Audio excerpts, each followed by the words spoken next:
Good afternoon, everybody. Hello, welcome to my channel. My video today is going to be a little bit different. It's the holiday season, and the holiday season kind of gets us in the mood, gets us thinking about the things that we're grateful for. And so in today's video, I wanted to talk about the things I'm grateful for in this phase of my life, specifically regarding my health. As some of you who have been to my channel before may be aware, I have a chronic health condition that keeps me at home. I don't work. It's a very big part of my life, and so I wanted to give you guys a little bit of a background on that,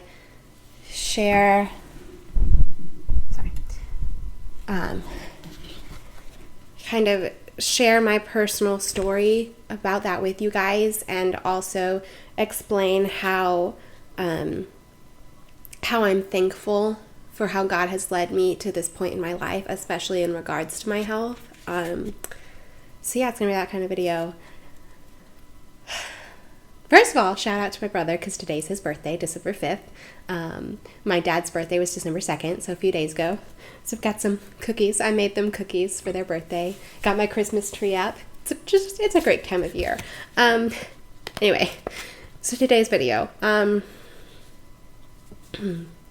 So I have what's called dysautonomia, which is basically dysautonomia is a dysfunctional autonomic nervous system. It's really, really complicated. There's a lot of facets to it. So I wrote down the definition that's on Dysautonomia International's website, because I wanted to read that definition to you guys, because a lot of times when I try to explain it to people, I feel like because it's so complicated, I start explaining things and I go down these rabbit trails and I probably leave them very confused. So I have Dysautonomia International's definition, which says that dysautonomia is an umbrella term used to describe several different medical conditions that cause a malfunction of the autonomic nervous system, or ANS, as we call it. The ANS controls the automatic functions of the body that we do not consciously think about, such as heart rate, blood pressure, digestion, dilation and constriction of pupils, kidney function, and temperature control.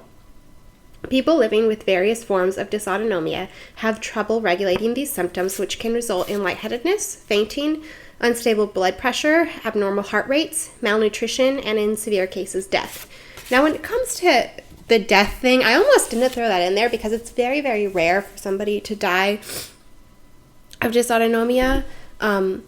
It's just that because our autonomic nervous system controls everything automatic in the body, sometimes really, really severe cases of dysautonomia can result in certain organ failure or really bad malnutrition. There are some people with dysautonomia that are bedridden, and some people who are on feeding tubes. I've heard quite a few stories of patients who have to be on feeding tubes because of how the dysautonomia affects their GI system. I'm very grateful to say that has never been my problem.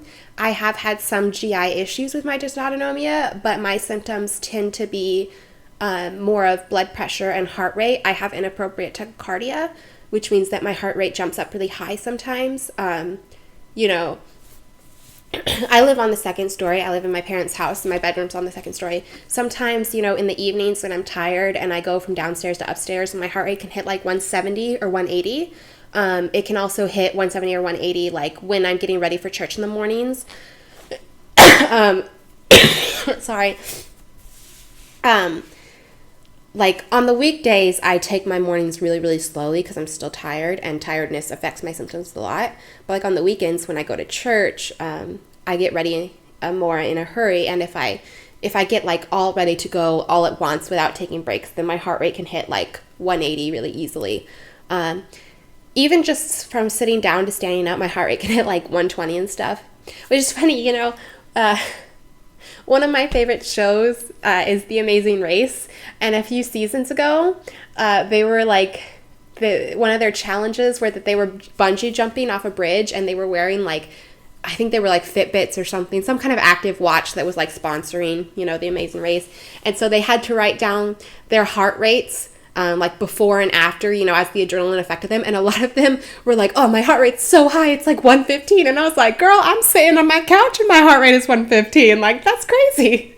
Because like my heart rate, my personal heart rate gets really, really high. But yeah, the problem I have is that, so one of the, dysautonomia is umbrella. There are a lot of different chronic illnesses underneath dysautonomia. What I have diagnosed is POTS, which is postural orthostatic tachycardia syndrome, which specifically talks about like my tachycardia. And what happens is a lot of times when I'm standing, my heart rate skyrockets, but my blood pressure drops, and that can make me pass out. It's a lot more common. It's a lot worse when I'm out in the heat because dysautonomia affects your temperature controls, because that's one of the things that the autonomic nervous system controls is temperature controls. So my symptoms are a lot worse in the summer, and like if I'm outside in the summer and I'm standing, like, oh yeah, I pass out so quickly. Like, they say the one of the easy ways to test if you have dysautonomia is to stand still for 10 minutes without crossing your legs. When you cross your legs, you kind of push the circulation back up from your legs to your heart. And that's what's happening. When your heart rate is accelerating, your blood pressure is dropping, your blood flow is dropping into your legs. It's your brain and your heart is not getting enough. That's what makes it, that's what gives you tachycardia. So a lot of, and it's more, dysautonomia is more common in girls than boys. And so a lot of girls with dysautonomia, they stand with like their legs crossed a lot. I've done that my whole life and I've never even thought about it. I remember when we were dealing with this and getting me diagnosed, and the doctor had mentioned maybe it's dysautonomia, we're going to look down that route. And so my mom started like researching dysautonomia, and she started learning that all these girls cross their legs when they're standing. And she was like, do you cross your legs when you're standing? And my response was, yeah, but like everybody does, because I thought it did. It's something that I've done my whole life. And I thought everybody just crosses their legs when they're standing, don't they? And so she was like, no, Letty, other people don't do that. And I was like, no, you're wrong. So I texted my sister and my sister-in-law and my aunt, all three of them. And I was like, y'all cross your legs when you stand, don't you? And all three of them were like, no. But the thing is that crossing your legs pushes the blood pressure back up into your heart and your head. And so a lot of girls who have dysautonomia, they do that naturally. It's a natural response for them to push their blood pressure back up, and they don't realize why they're doing it. So doctors, they say, to kind of test yourself, they say to stand still, no supports, no leg crossing, anything, just stand still and see what happens. So my mom did that for me, and it took like 11 minutes and I hit the ground. That's it. And we were outside. It was spring, so it wasn't too hot, but it was warm. I mean, I live in Texas. But yeah, it's definitely worse in the summer. I know in August, this August I was in Orlando, and we went to Disney World for a day. And I have a wheelchair now that I don't use all the time. I just use it like if I'm going to be out, like at an all-day thing, like for example Disney World, or if I'm going to like the state fair or the rodeo, then I'm going to want to use the wheelchair because I can't be on my feet all day long. And those are especially like outside in the heat. So we took my wheelchair to Disney World, and we went to the Jungle Cruise ride. And I had never been to Disney World before. This was my first time. But we went to the Jungle Cruise ride, and we took the wheelchair up there, and they were like, oh, can you stand for like 2 or 3 minutes while the boat comes up? And I was like, sure. I did not make 2 or 3 minutes. I think I made like a minute and a half, and I was collapsing. It was awful, but it was so hot that day because it was August in Orlando. Like, that's how quick it can be when you have dysautonomia. Like, you can just go down so quickly. But yeah, it's not just the postural, it's not just standing. There's so much to it, like temperature control, like the pupil dilation. If I'm really, really tired, like when I wake up in the mornings, if I haven't slept well, or if I went to bed too late, if I'm really, really tired, my pupils won't dilate, right, for like the first 15 or 20 minutes of the day. Like, I remember when I was babysitting my nieces and nephews this summer, I had to get up at like 5 a.m. because my sister, who is a nurse, I was babysitting for her, she had to go into the hospital at like 4 a.m., So I had to get up at like 5 a.m. Because her youngest, who was like 6 months at the time, has to be fed during the night. So I got up at 5 a.m. to do a feeding, and I ended up not going back to sleep because it took me a while to get her fed and settled. And then the 2-year-old was awake after I put the baby back to sleep. So then I took the 2-year-old back to bed and laid her down next to me. Anyway, I ended up not going back to sleep. And because I was so tired, because for me, when I'm tired, my symptoms are always way, way, way worse. Another type of dysautonomia is chronic fatigue syndrome, which I have not been diagnosed with, but I probably do have it because I have like all the descriptions of it. And they say that if you have one type of dysautonomia, you probably have more than one. Like, it's just kind of one of those things that, they all kind of interact with each other. But anyway, so my symptoms are always way, way worse when I have not gotten enough rest. And so I was up at 5 a.m. and I didn't go back to sleep because I was taking care of the kids.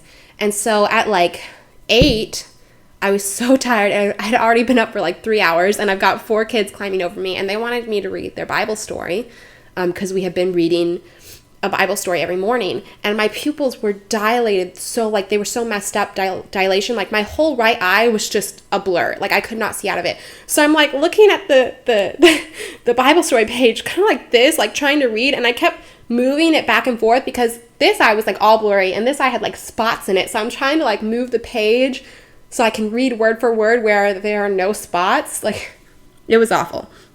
So like that's one of the things that affects me when I'm really tired is the pupil dilation. I have issues with temperature control. I have issues with my blood pressure and tachycardia. I also have some GI issues. But yeah, it affects everything. I get trembles sometimes. Like, I just can't control, like, just jitters and trembles. But anyway, I feel like I'm just like babbling on at this point, and I don't mean to. What I want to do is give you a little bit of the history and how it started with me and my journey up until this point. Because dysautonomia, it can be mistaken for a lot of different things, and it can go unnoticed for a long time. One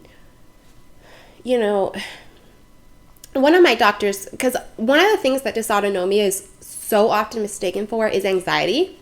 And one of my doctors explained it like this way.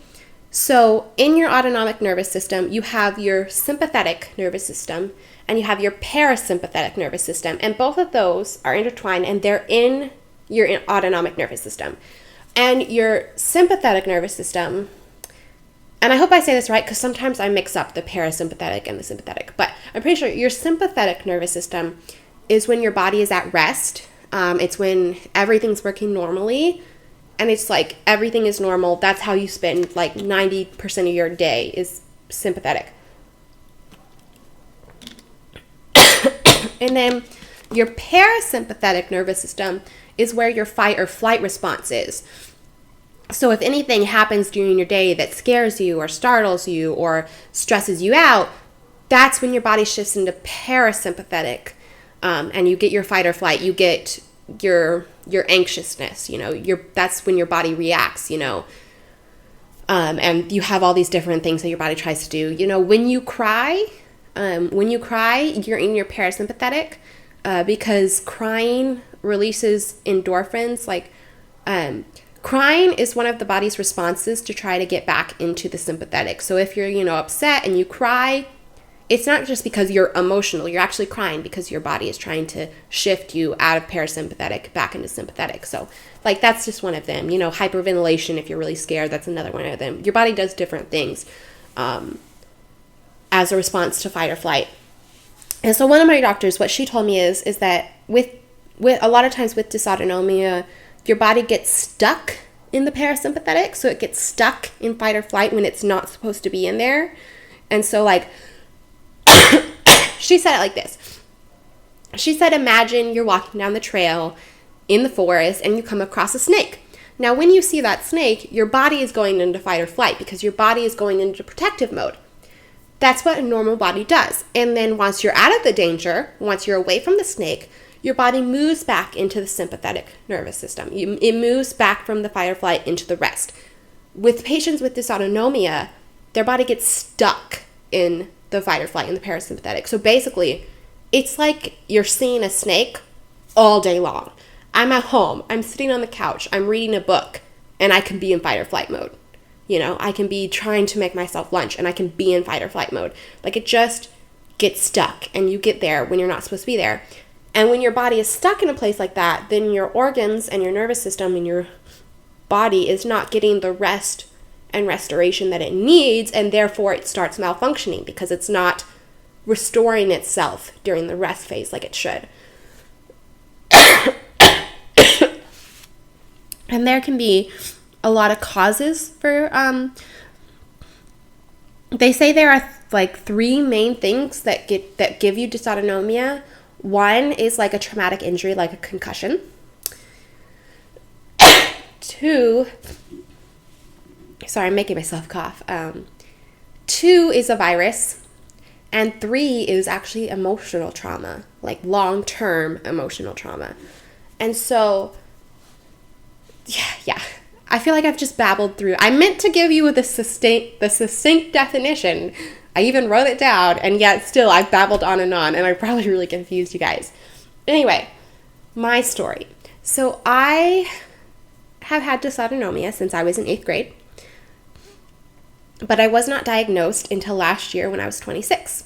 So I started passing out for the first time the summer after 8th grade, so I would have been about 14. So it took me 12 years to get diagnosed officially with dysautonomia, even though I've been having the symptoms and I've had it since I was 14.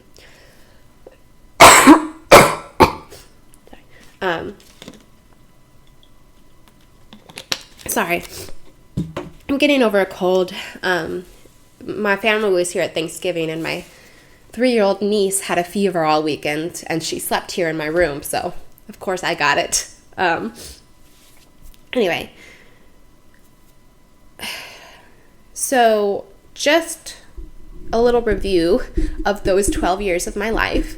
I started passing out for the first time the summer after 8th grade. And, well, just to give, they say that dysautonomia can either be caused by like a traumatic injury such as concussion or a virus or an emotional trauma, a long-term emotional trauma.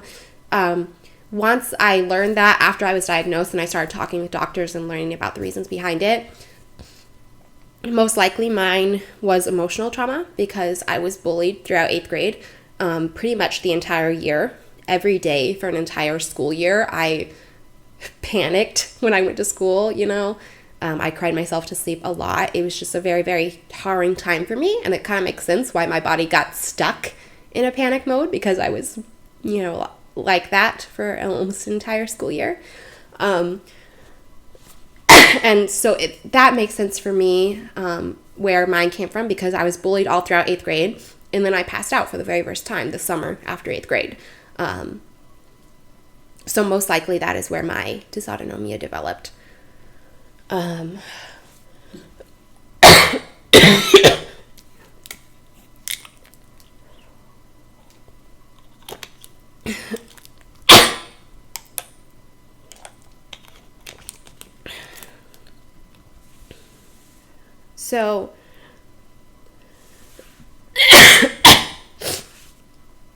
So when I started passing out, it was the summer.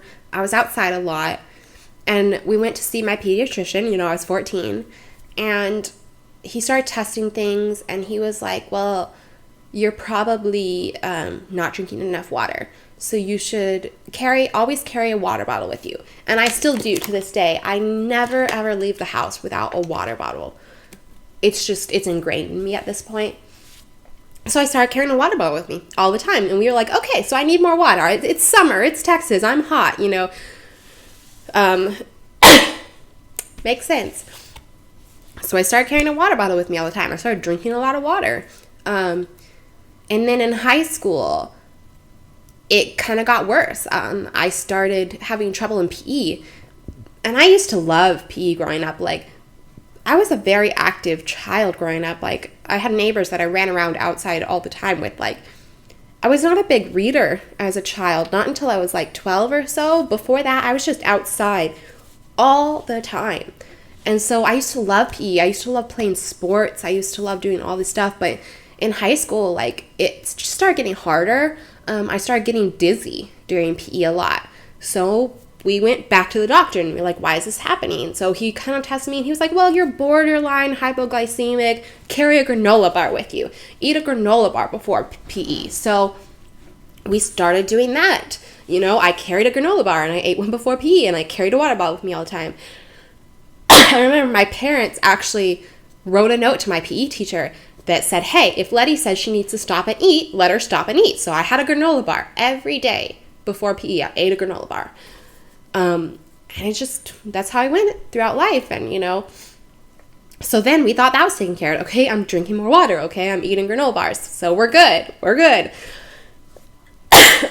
And then my mom says she remembers me as a junior coming up to her and telling her, hey, I don't feel good. And she's like, oh, are you okay? Are you sick? You know, do you think you have a cold, or do you need to stay home from school? And I was like, no.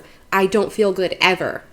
All the time. I just don't feel good. And she was like, well, what hurts? Your stomach? Like, and I was like, nothing necessarily hurts. I just don't feel good. I don't feel right. I don't feel the way I'm supposed to.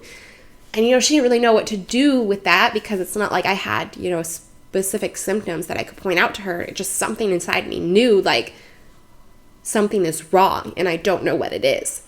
But, you know, we saw the doctors and everything, and they were just like, oh, just eat a granola bar, drink your water. I was borderline anemic, so they put me on some iron, so that's probably it. You know, and that was high school. And then I got to college, and things got worse. I remember, like, starting around my junior year of college, every time I left my dorm room, I had trouble breathing.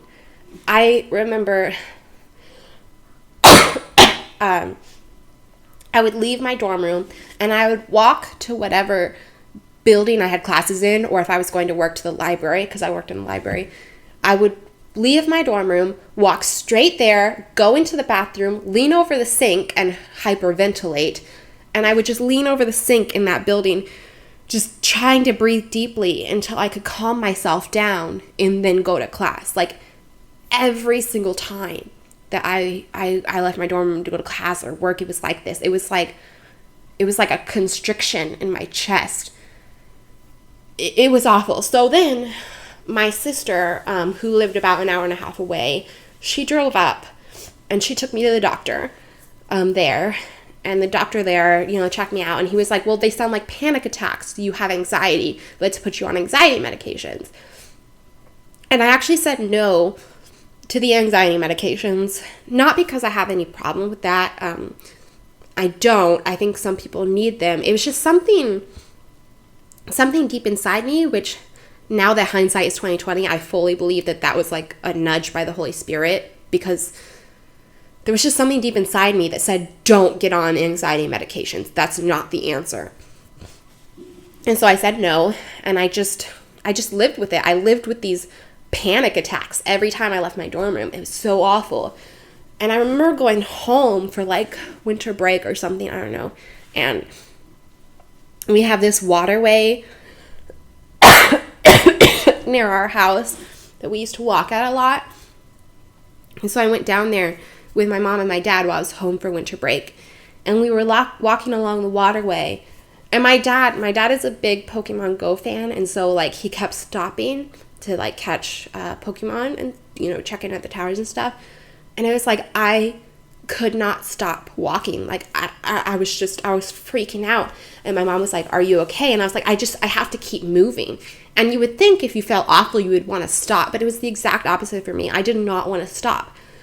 And my mom was like, well, describe to me what's going on. And I told her, I was like, you know how you shake a soda can up and you feel that pressure up that, like, if you open it up, it's going to burst, you know? Like, I felt like I had a soda can inside my chest that had been shaken up. And it felt like if I stopped, it was going to burst, you know? Like, I had to keep moving because it was just, it was in me like a shaken up soda can. I couldn't describe it. Like that's the only thing I could say. Like I felt like I had a soda can shaken up in my chest.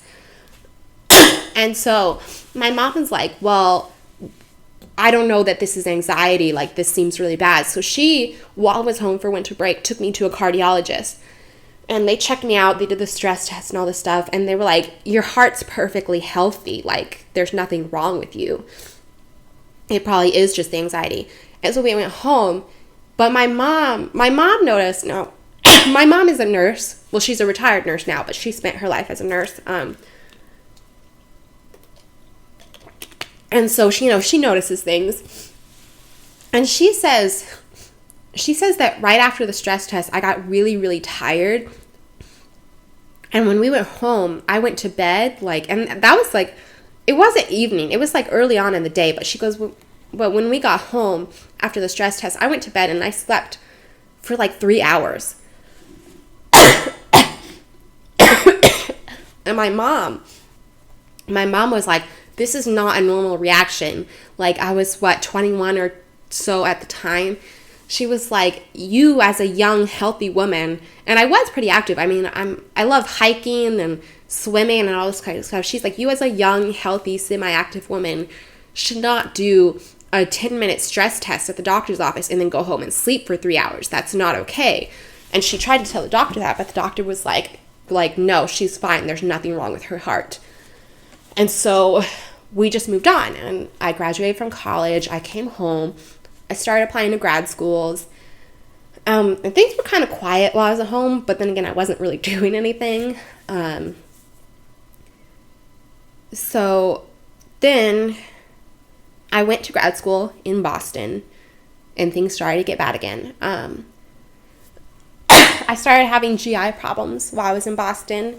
And also, my school was I went to Emerson College for my graduate program in publishing and writing.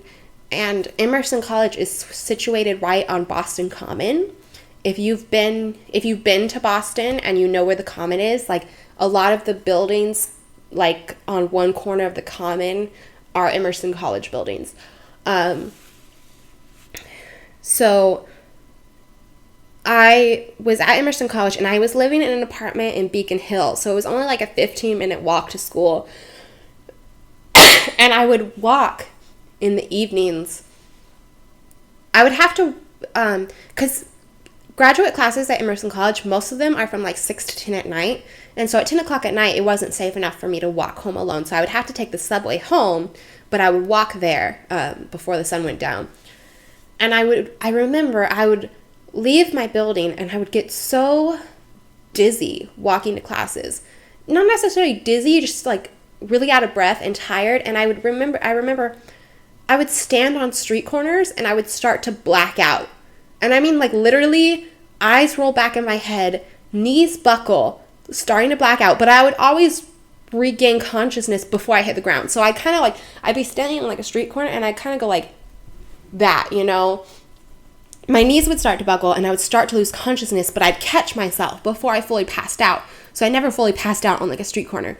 But I did that several times. I mean, probably 3 or 4 times. Actual blacking out, actual starting to black out. And even when I didn't do that, I would get so lightheaded and tired walking to classes. I remember every day when I went to class, I would pray. And I would say, Lord, if I'm going to pass out, just get me in the building where I'm surrounded by students and teachers. I don't want to pass out on a street corner. If I'm going to pass out, just get me in the building. And then when I left class to go home, it would be the same prayer and verse. Lord, if I'm going to pass out, please just get me home. Let me pass out in the safety of my own apartment. And that's how I went through graduate school.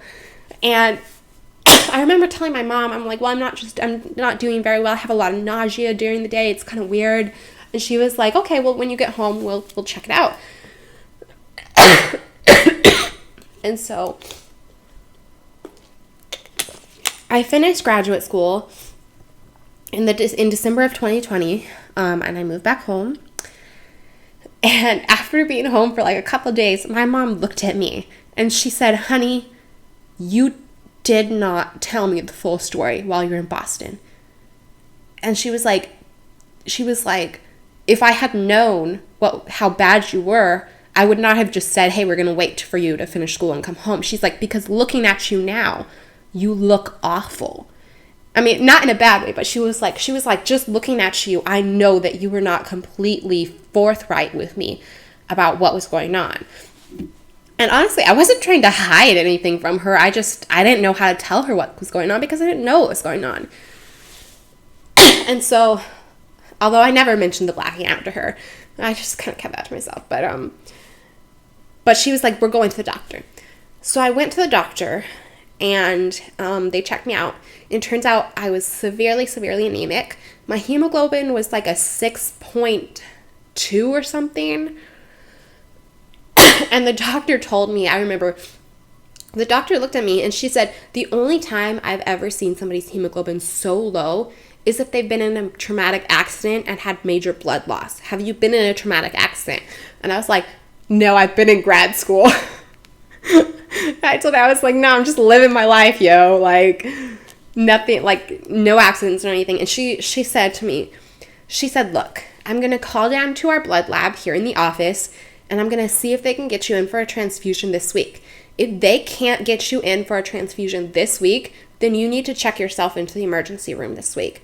She said, and I remember she said to me, if you don't get a blood transfusion this week, then you're going to be in the hospital next week, and it won't be by your own volition. Like, you will just end up in the hospital. That's how anemic you are.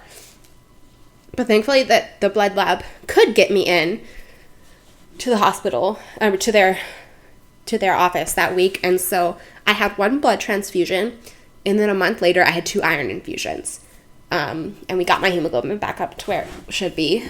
And we never really looked too deep into why it did that. But we made some guesses, and we were like, okay. But so then I was okay for a while. But I was at home. I had finished graduate school, and I was at home just kind of applying for jobs. I wasn't doing anything except for like surfing Indeed and reading and watching TV, you know. But we went, and that was early on in the year because I came home, you know, I graduated in December of 2020. So my blood transfusion was in like February or March or something like that. You know, you get into the doctor when you can, but so that was at the very, very beginning of 2021 that I had that blood transfusion. And then I did okay for a few months. I was at home. I was just applying for jobs. I was, you know, reading, just chilling after graduate school. So that summer, we went to Colorado. And I had a really tough time on our trip to Colorado. And I had been doing totally fine at home while I was doing nothing. But then we went to Colorado and I had a really tough time. Like, I've always been a hiker, but like, I couldn't do a hike in Colorado. Like, my mom and I went out to do we were staying in Ouray, Colorado, because we were jeeping, because we're jeepers. And my mom and I, when the guys took the Jeep out to do one of the trails that my mom and I did not want to go on, because some of the scarier trails are scary to us. So the guys went out on one of those trails, and my mom and I wanted to do just the perimeter trail around Ouray, which is not supposed to be a crazy hard trail, but I, probably made it like a mile to mile and a half, and that was it. And I had to go back to town. Like, I felt so dizzy and so awful. And yes, it's a lot higher than we are in Texas. I mean, in Texas, I'm like 50 miles from the coast. So I'm like at sea level. And Ouray, Colorado is like up in the mountains. So it was a lot higher. The air's a lot thinner. But we had those little oxygen tubes that you can like take a breath out of for it, because we prepared for that, because we figured that the air would be thin for us. And I couldn't do it. And so we went back, and I was like sick the next day and that day. And so we went back to my doctor, to the same doctor that had dealt with my anemia. And we told her what had happened on our trip. And she's like, oh, well, you're probably out of shape. And I was like, I'm not out of shape. I hike when we travel. Like, I've hiked mountains in Alaska. I've hiked the Alps in Switzerland. Like, and she was like, well, yeah, but, you know, the air's really thin up there. And I was like, well, that's true. And she's like, and you have you traveled in a while? And I was like, no, I guess not. And she goes, oh, so you haven't traveled in a while. You've been in grad school. You're out of shape. And so I was like, okay. And, you know, I just kind of let it go. Then in the fall of 2021, I got a job in Illinois working for a Christian TV station, 3ABN. You should check it out. It's a great place. Sorry. And I moved to Illinois. And I was working, the office is closed on Fridays, so we worked 10-hour days Monday through Thursday. So I was working 10-hour days, and within about a month and a half of working there, I started getting sick again with symptoms very similar to what I had in graduate school in Boston. And so I thought that I must be getting anemic again. So I went to, I got a PCP up there, and I went to her and I was like, hey, can we check my anemia? Because I've had it in the past and I'm having similar symptoms. So, you know, let's just check it, get it taken care of. And she checked my hemoglobin and it was totally normal and totally healthy. And I was like, well, then why am I sick? And so she's like, well, let's check it out. So we started doing some testing. But while that was going on, I was getting sicker and sicker. It started out as some nausea in the mornings. And then it got to be some nausea all day long. And then it got to be nausea all day long, plus lightheaded and dizziness. And it just got worse and worse as time went on, to where, like, I couldn't drive myself to work without pulling over. I had to pull over every time I drove myself to work because I would be so sick that I could not safely drive. And even though my doctor, the doctor that I found, was like 10 minutes from my apartment, and I couldn't even get to her office without pulling over in the parking lot and sitting in the parking lot, taking deep breaths, trying to get like my brain to work. It's so awful. So at the beginning of 2022, because I got that job in the fall of 2021, at the beginning of 2022, my mom came up to Illinois. In January, she came up with me because I was like, I can't function like this. Like, I wasn't making it through the work week at all. How it was going for me was that I'd make it through Monday. Tuesday, I'd have a really, really tough time. Wednesday, I'd probably make it through like half a day. And then Thursday, I would call in sick. And I would use the whole Thursday, Friday, Saturday, Sunday for my body to recover so that I could go back to work on Monday. And then as time went on, it got worse. You know, it went from me having to go out half a day on Wednesday to having to go out half a day on Tuesday, and then being sick Wednesday, Thursday, Friday, Saturday, Sunday. Like, I could not get through this work week. So in January of 2022, my mom came and she stayed with me, and she took over everything. She made my meals. She cleaned my house. She drove me to and from work. Like, she did the shopping. She took over absolutely everything. So just so that I could try to get through the workday. And I still couldn't get through the workday. Like, my body just couldn't function through it. And we were seeing doctors at that time. By that time, we had been referred to like a specialist GI, and he couldn't find anything.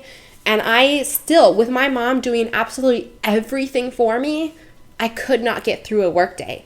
And so finally, and you know, my boss was so sweet. She was like, well, I can't fire you. Like, obviously you're going through something really awful and I'm not going to punish you for that. And I was like, yeah, but I'm also a really unreliable worker for you. And it's a really small department we were in. And I was giving her, like, she was having to shoulder everything I couldn't do. And I was like, you can't handle that. Like, anyway, so I ended up at the end of February having to leave that job. Because I just couldn't, even with my mom staying with me and doing absolutely everything for me, I couldn't get through a work day. And so at the end of February, I moved back home to Texas. My dad and my brother drove up and we packed up my apartment and they moved me back home.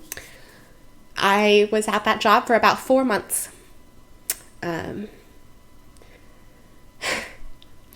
So I came home at the end of February.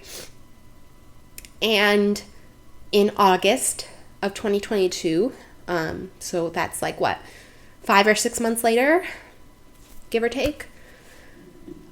In August of 2022, I was diagnosed with dysautonomia. And so, as you can see, those 12 years of my life between when I most likely first got it and when I got my diagnosis had a lot of issues.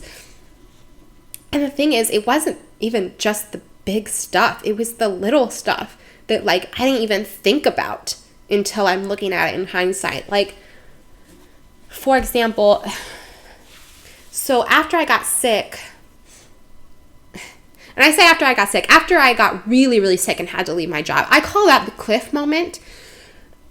Because before that, you know, all like from, you know, the summer after 8th grade all the way through graduate school and all that, I had all these big issues, but I was always able to push through them. Even in Boston, when I was pretty much passing out on street corners, I was able to push through it. I still got to class, went to class, came home, did my homework. Like, I did really well during my graduate studies. Like, my grades didn't really suffer or anything. Like, I was able to push through all those moments in life until I was in Illinois and got so sick that I had to leave my job. I couldn't push through these issues anymore. And so I call that the cliff moment because it felt like I just fell off a cliff with my health and I just couldn't get back up. Like, that's how I always describe it to people when they ask me what happened. Like, all I can say is, like, it's like my health just fell off a cliff. But, and you know, I told my mom, I was like, you know, it's kind of one of those things, like, where my body was giving me all these warning signs for all those years, and I just kept ignoring it and kept pushing through and living my life until finally my body was like, you've ignored us? Well, you're not going to ignore us now, and just shoved me off a cliff. But, you know, I never realized up until that cliff moment how bad it really was for me, because for me it was just my life, you know. And one of those things, you know, like I said, when I was a junior in high school and I told my mom, I said, I just don't feel good, but I can't explain why. I realized one of those things a couple months ago. So when I fell off a cliff, it was just really bad. Even after I came home, I just couldn't really function throughout the day for a long time. Like, for months, all I did was, like, sit because my body just couldn't do anything else. You know, and my mom cooked for me and everything. And the only time I left the house really was to go to the doctor and to go to church. And even that was so hard. There were so many times when I was, like, in tears on the way to church because it was so hard for me to get out of the house and go because I felt so bad. But in my church, you know, we have song service, and I know y'all are Christians, y'all's church probably has the same thing. And I don't know if your song service is like ours, but there's always like 3 songs in song service. It's like the magic number. But, and I thought about this a few months ago. When I fell off the cliff, they always make you stand during song service, and you stand for those 3 songs. When I fell off the cliff of my health, and it was just so hard to even get to church, I was not standing during the service. You know, when they said, please stand for song service, that was not me. I never stood because I was so sick that it was like, just get to church and get home, and that's a win for me. You know, all the standing and sitting and stuff, no. We're just going to get through church. And a couple months ago, I was sitting there and I was thinking, I was like, you know, I've made a lot of progress. I'm doing a lot better. Maybe I should start standing during song service again. And that's when I realized something. I feel like I just have to explain it to you guys. So, and I feel like this is one of those things that I just didn't feel good about. Like when I was a junior in high school and I told my mom, I just don't feel good. I think this is the perfect example of that. All throughout high school and college, during those song services, during church and during Vespers, it always went like this for me. The first song, I was singing along, no problem. The second song, I was singing quieter because I just didn't feel as well just during the first song. So my voice got quieter. I was just kind of like going along at that point. The third song, I was not even singing. I was mouthing along, and I was just like, man, I just want to sit down. I don't really feel good. And then if they have a prayer that follows song service, because some people have like a prayer that they keep standing for after song service, some people don't. But if they kept you standing for a prayer after song service, I would literally be like white knuckling the pew or the chair in front of me all throughout the prayer going, oh, Lord, please just let them say amen because I feel so unsteady. Because there's something about like when you get dizzy, when you close your eyes, like it gets worse, right? And so having my eyes closed during prayer and standing there, I'd be like white knuckling the pew in front of me. And I'd literally be praying, Lord, please just let them say amen because I do not feel good. And it was like that for every song service throughout high school and college for me. But I never thought about it, you know? Like, call me not so bright, but it never really occurred to me that, hey, maybe I should just sit down. Because you don't sit during song service. They tell you to stand and you stand. And I never thought about not standing. And so that was just life. I didn't think about the fact that I didn't feel good. I never thought about the fact that, hey, maybe it's not normal that I don't feel good. It was just life. And so a couple months ago, I'm sitting there and I'm like, hey, maybe I'm like ready to stand during song service again. And then I went, wait a minute, but I like song service now. And that was the first time that it even hit me that sitting through song service, I can sing all 3 songs. And I'm not wishing for it to be over. And I'm not feeling bad. And I like song service. Like, it's one of those things that like, I don't think I'd ever have noticed how bad it was until I was forced to sit down, you know? And once I was forced to sit down, and of course, the first, 6 months or the first while after I was forced to sit down, then it was just survival mode. But now that I've made progress from that, I can look back and be like, I like sitting down through song service. Even though I am to a point now where I don't have to sit down, I could stand if I want to. I like the fact that I can sing 3 songs without feeling bad. And I hadn't experienced that before. And I didn't know that I was missing that because I didn't know what it felt like to feel good during song service because I hadn't. And so it's one of those things, like, I feel like that's a really good example of when I was in high school and I told my mom I just don't feel good, but I can't explain it. Now I can explain it. Now I can look at her and be like, I didn't feel good because I was, one of the ways I didn't feel good was that I didn't feel good through song service. There, that's an example. But yeah. So now since August of 2022, I know I've had it. And I've done things to improve my lifestyle. There's the medications, but there's also treatment programs that I've done. And there's ways that I've learned to manage my life because dysautonomia is not something there's a cure for, but I've learned to manage my life in ways that make it easier. One of those ways is that I sit during song service and it makes it easier for me. But yeah, I've made a lot of progress since I've been diagnosed. So much, in fact, that I think maybe next year I'll be able to try to find a job where I can work from home. I know I'm not ready to go back to like an office work setting yet, but I think maybe next year I can look for work from home opportunities, something that's part-time and flexible so that I can recover at my own pace. But that's major progress for me. And so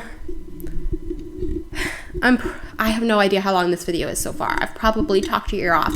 But now we're getting to the fact that I want to tell you like what God has done for me through this journey. Because you probably listened to my history and you're probably like, wow, your life is crazy. But no, listen. God has been so good to me through my journey. And just take into account what I've told you about my past. Like when I was in Boston and passing out on street corners. Like, you think that it was my strength that got me through that? No, it was God. God has gotten me through so much.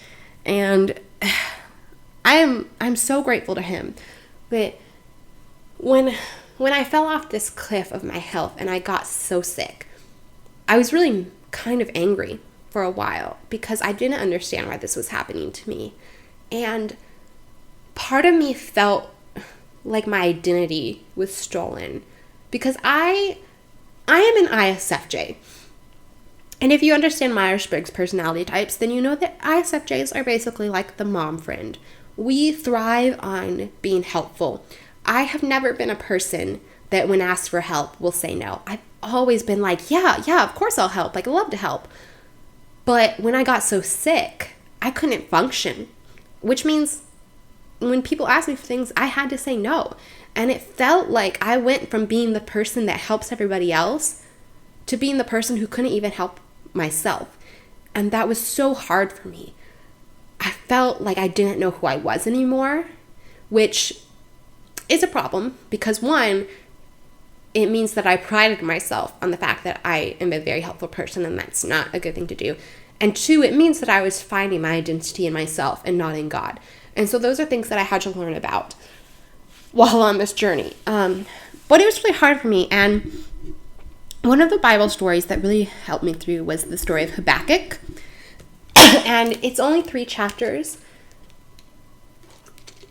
But it takes place as a conversation between Habakkuk the prophet and God. And Habakkuk is telling God about all the stuff that's wrong in Israel. Israel has basically turned their back on God, and Habakkuk is like, I don't know what to do. And God's like, it's okay. I'm gonna send them to captivity in Babylon. That's gonna fix the problem. And Habakkuk is like, hold on, what? Like, Habakkuk is like, how can you send your people into captivity in Babylon? Babylon is this awful, mean, evil kingdom. Like, they don't worship you. Like, they're evil people. How can you reward them by giving them your people as captives? And God responds, and he's like, no, you're not getting it. First of all, sending Israel to captivity in Babylon will turn Israel back to me. And second of all, Babylon's going to get what's coming to them. They're not the victor here. After 70 years, Israel's going to come back to me, and I'm going to lead them out. They're only going to be in Babylon a short time, but they're going to grow there, and Babylon is going to grow there. And Babylon will get its fate eventually. And so basically, God tells Habakkuk that Israel has to go through something really, really awful. But that's not the end of the story, because Israel's going to turn to him, but also Babylon too. We know from the story of Daniel that Nebuchadnezzar, the king of Babylon, eventually becomes like a Christian. Eventually he believes in God. And based on his example, we know that others in Babylon also would have learned about God and also would have become believers. So not only was the captivity in Babylon good for Israel because it turned Israel back to him, but they were able to be examples to Babylonians, and there were many Babylonians that turned to God as well. But anyway, there are 2 things that in Habakkuk's story that jump out to me. One is when Habakkuk is questioning God, he says,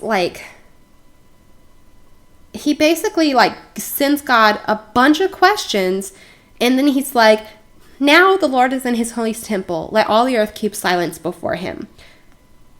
And he also says in one other place, he basically says, I'm going to wait, and I'm going to listen to what the Lord says. Maybe it's earlier. Here in chapter 2. So Habakkuk asks God all these questions, and then he says, I will stand my watch and set myself on the rampart and watch to see what he will say to me and what I will answer when I am corrected. So first of all, Habakkuk is kind of arguing with God here and being like, why are you doing this? But Habakkuk fully knows that if one person in this situation is wrong, it's him. He's like, God is never wrong. God knows exactly what I'm doing. So I'm going to ask all these questions because I don't understand his idea. But then I'm going to watch and wait for him to correct me because I know that in the end, he's going to be right. Which makes me laugh. And I felt like that's what I did a lot when I fell off the cliff of sickness. I felt like I asked God all these questions and I was like, okay, now I have to wait to be corrected and wait to see what the Lord tells me. And God does explain to him, God tells him, he's like, look, this is going to be for the best, even though it's going to be a hard time. And then Habakkuk ends with this statement. Though the fig tree may not blossom, nor fruit be on the vines, though the labor of the olive may fail, and the fields yield no food, though the flock may be cut off from the fold, and there be no herd in the stalls, yet I will rejoice in the Lord. I will joy in the God of my salvation. The Lord God is my strength. He will make my feet like deer's feet, and he will make me walk on my high hills. And that is just such an inspiration to me, because God basically reveals to Habakkuk his plan to send Israel into captivity for their own good. And Habakkuk is like, look, this is going to be a really, really rough time. And even if, everything in my life fails, I got to keep praising God. And that's how I felt the last year and a half, 2 years since I really fell off the cliff of my health. Like, even though my life has been in a really, really tough spot, I have to keep praising God. I have to keep trusting him because he has allowed something to happen in my life to make me stronger. And it reminds me of Job. Job said, and Job went through so much, but Job said, though he slay me, yet I will praise him. And first of all, that's a huge statement of faith.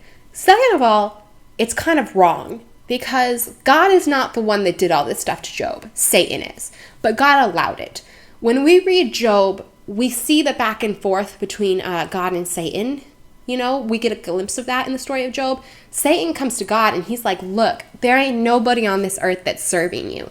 And God is like, well, Job is serving me. And Satan's like, Job is only serving you because you blessed him so much. Let me take all this stuff away from him and he'll curse you. And God was like, okay, if you want to test him, test him. And so Satan takes all that stuff away from Job and Satan does all this stuff to Job, but Job stays true to God.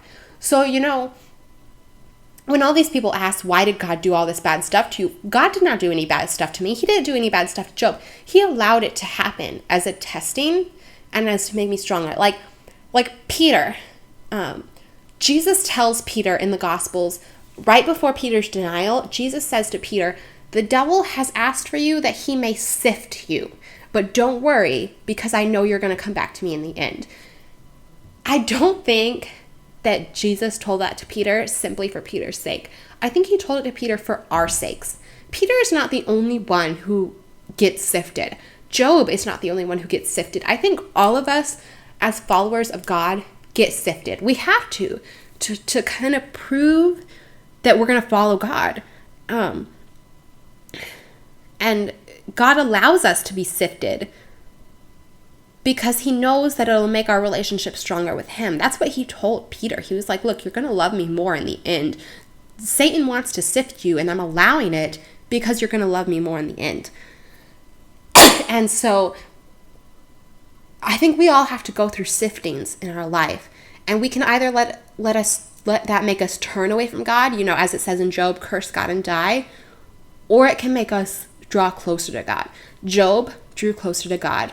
Peter, at first he made a mistake, but then he repented of that mistake and drew closer to God. For me, I hope that this phase in my life, which I truly believe has been a sifting, I hope that through it I have drawn closer to God and learned to trust him more and learned of him more. And I think I have, and I think that I will continue to. And so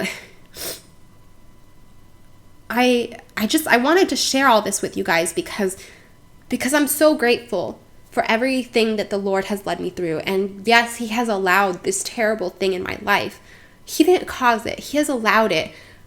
But I truly believe that the only reason he allowed it and the only reason he allows anything terrible is because those situations, if we let them, can bring us closer to him. And so I wanted to share this because I wanted you to know that if you're going through anything, if you're having a moment where you're being sifted, as Peter was, as Job was, I hope that you can remember that God only allows these things to happen so that they can bring us closer to him and to strengthen our relationship with him. And so for me, I hope that as I walk through this time in my life, that at the end of it, or during it and at the end, I will say, no matter what happens, yet I will rejoice in the Lord, as Habakkuk did. And I hope that you guys can have similar experiences when you go through hard times in your life. You can react as Habakkuk did and say, even though the fig trees and the olive trees fail, yet I will rejoice and trust in the Lord because he is my strength. The Lord has become my strength in this time of life more than ever before.